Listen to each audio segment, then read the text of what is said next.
ప్రజలకు సాయం చేసే విషయంలో మాజీ ముఖ్యమంత్రి శ్రీ వైఎస్ జగన్మోహన్ రెడ్డి గారి గురించి పిల్లికి కూడా ఎప్పుడు బిచ్చం వేయని తండ్రి కొడుకులు గౌరవనీయులు చంద్రబాబు నాయుడు గారు, లోకేష్ గారు సన్నాయి నొక్కులు చూస్తుంటే అవ్వాలో ఎడవాలో అద్దకాని పరిస్థితి. 2 ఎకరాల నుంచి 2 లక్షల కోట్లకి పైగా సంపాదించుకున్న చంద్రబాబు నాయుడు గారి సుదీర్ఘ రాజకీయ జీవితంలో ఆయన ఎంత మందికి సహాయపడ్డారు అనేటువంటి ఒక విషయాన్ని ఒక్కసారి వివరిస్తే ప్రజలు కూడా తెలుసుకుంటారు. ప్లీజ్, వరద బాధితులకు కానీ ఇప్పటి వరకు ప్రజలకి జగన్మోహన్ రెడ్డి గారు ఏం సాయం చేశారు అని మాట్లాడుతున్న సుడో మేధావులందరూ దయచేసి కనులు తెరిచి చూడండి, చెవులు రిక్కలు విరుచుకుని వినండి. టీడీపీ కూటమి ప్రభుత్వం అధికారంలోకి వచ్చిన తర్వాత మీ పార్టీ గూండాలు రాష్ట్రంలోని వైఎస్ఆర్సీపీ నేతలు కార్యకర్తలపై హత్యలు, ఆస్తి విధ్వంసాలు, దాడులు చేశారు. ఈ విషయం మీకు కూడా తెలుసు కదండి. ఈ క్రమంలో గాయపడ్డ, నష్టపోయిన 200 మందికి పైగా బాధిత కుటుంబాలకు వైఎస్ జగన్మోహన్ రెడ్డి గారు సాయాన్ని అందజేశారు. అలాగే ఇటీవల విశాఖపట్నంలోని ఒక ఫార్మా కంపెనీలో జరిగిన పేలుడులో 17 మంది చనిపోతే ఒక్కొక్క కుటుంబానికి 5 లక్షల రూపాయల చొప్పున జగన్మోహన్ రెడ్డి గారు ఇవ్వడం జరిగింది. అంతేకాకుండా అదే పేలుడు ఘటనలో 41 మంది గాయపడితే ఒక్కొక్కళ్ళకి 1 లక్ష రూపాయల చొప్పున సాయాన్ని అందజేశారు. కనపడలేదా అండి మీకు సాయం? మొన్న విజయవాడను వరదలు ముంచెత్తితే వరద బాధితులకి ₹1 సహాయాన్ని అందించారండి. అలా సహాయం చేసి చేతులు దులిపేసుకోలేదు. ఈ రోజుకి కూడా వరద బాధితులకి అవసరమైన నిత్యావసర వస్తువులు, వాటర్ బాటిళ్లు, పాలు పంపిణీ చేస్తూనే ఉన్నారు. ఇక పులివెందుల్లోని వెంకటప్ప స్కూల్లో ఎంతో మంది పేద విద్యార్థులకు ₹1 ఫీజు కూడా తీసుకోకుండా చదువుని చెప్పిస్తున్నారు. ఎంతో మంది మూగా చెవిటి పిల్లలకు కాక్లియర్ ఇంప్లాంట్ ఆపరేషన్స్ చేయించారు.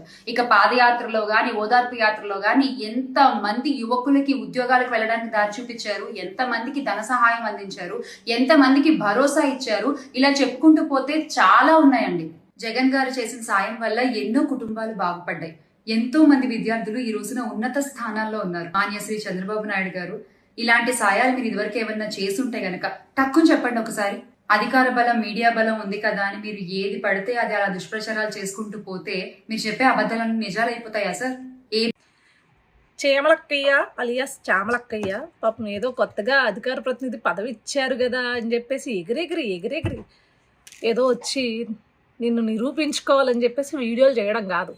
అందులో ఉన్న సబ్జెక్ట్ ఏంది, మనం మాట్లాడే దాని మీద ఎంతవరకు వాలిడేషన్ ఉంటుంది అనేది కూడా చూసుకుని మాట్లాడాలి చామలక్క. లేకపోతే పరువు పోద్ది. మేమేదో చాలా ఆనందంగా నీ ఐరన్ లెగ్ నువ్వు ప్రచారం చేసిన ప్రతి చోట ఓడిపోయింది, ఇలాగే నువ్వు 10 కాలాలు చల్లగా ఉండి అదే పార్టీలో ప్రచారం చేసుకుంటూ ఉండాలని మేము కూడా ఎక్స్పెక్ట్ చేస్తున్నాం. నిన్ను ఏదో టార్గెట్ చేయాలని ఎక్స్పెక్ట్ చేయట్లేదు. సరే, ఏదో అధికార ప్రతినిధి ఇచ్చిన వెంటనే పాపం ఆతృతగా వచ్చేసి నువ్వు నిరూపించుకోవాలి అని చెప్పేసి ఒక వీడియో చేసాం. అందులో ఏమన్నామంటే చీమకు కూడా బిచ్చం పెట్టని తండ్రి కొడుకులట. అదెవరో తెలుసా? నేను పుట్టి బుద్ధి ఎరిగిన దగ్గర నుంచి, నాకు రాజకీయాల గురించి తెలిసిన దగ్గర నుంచి ఏదైతే నువ్వు పార్టీలో ఉన్నావో ఆయన గారు కావచ్చు, ఆయన తండ్రి గారు కావచ్చు, గవర్నమెంట్ తరపున కాకుండా, అంటే గవర్నమెంట్లో ఏదన్నా పథకాలు కానీ పెట్టారేమో తప్పించి గవర్నమెంట్ తరపున కాకుండా ఏనాడు సొంతంగా వాళ్ళు ప్రజలకు చేసింది కానీ లేకపోతే ప్రజలకి పెట్టింది కానీ ఏనాడు ఈ రాష్ట్రంలో ఉన్న ప్రజలైతే చూసింది లేదు, కనింది లేదు, వినింది లేదు. కానీ ఇక్కడికి వచ్చేసరికి నారా భువనేశ్వరి గారి ఆధ్వర్యంలో ఎన్టీఆర్ ట్రస్ట్ ద్వారా ప్రతి ఏటా కొన్ని వందల వేల జీవితాలు బాగుపడుతున్నాయి. ఎన్టీఆర్ ట్రస్ట్ ద్వారా చదువు చెప్పిస్తున్నారు చదువుకోలేని పిల్లలకి. అదేవిధంగా ఎన్టీఆర్ ట్రస్ట్ ద్వారా ఏదైతే ప్రకృతి విపత్తులు వస్తాయో లేకపోతే రాష్ట్రంలో అవసరం ఉంది అన్న చోటల్లా వాళ్ళు వచ్చి వాళ్ళ సాయాన్ని అందించిన పరిస్థితి మనం చూసాం. ఏదో మనకు అధికార ప్రతినిధి ఇచ్చారు, ఇష్టం వచ్చినట్లు రాజకీయాలు తెలియకపోయినా మనకి శుద్ధమైన పుట్టకతో వచ్చిన వాక్శుద్ధి ఉంది కాబట్టి మాట్లాడేస్తే జనాలు నమ్మేస్తారు అని చెప్పేసి సాగదీసుకుంటూ అచ్చ తెలుగులో మాట్లాడుతున్నట్లు కనుక ఏదో కటింగులు ఇచ్చావనుకో, ఇలానే నువ్వు ఇవ్వాలి. ఎందుకంటే నువ్వు పిట్ట కథలు చెప్పినప్పుడు 11కి వచ్చాయి. నువ్వు ఇలానే వాక్కుంటా పోతే ఇంకొకటి వస్తుంది, ఆ పక్కన 11 పక్కన 1 పోతే ఇంకొకటి వస్తుంది. వీఆర్ సో హ్యాపీ అమ్మా. బాయ్ చామలక్క.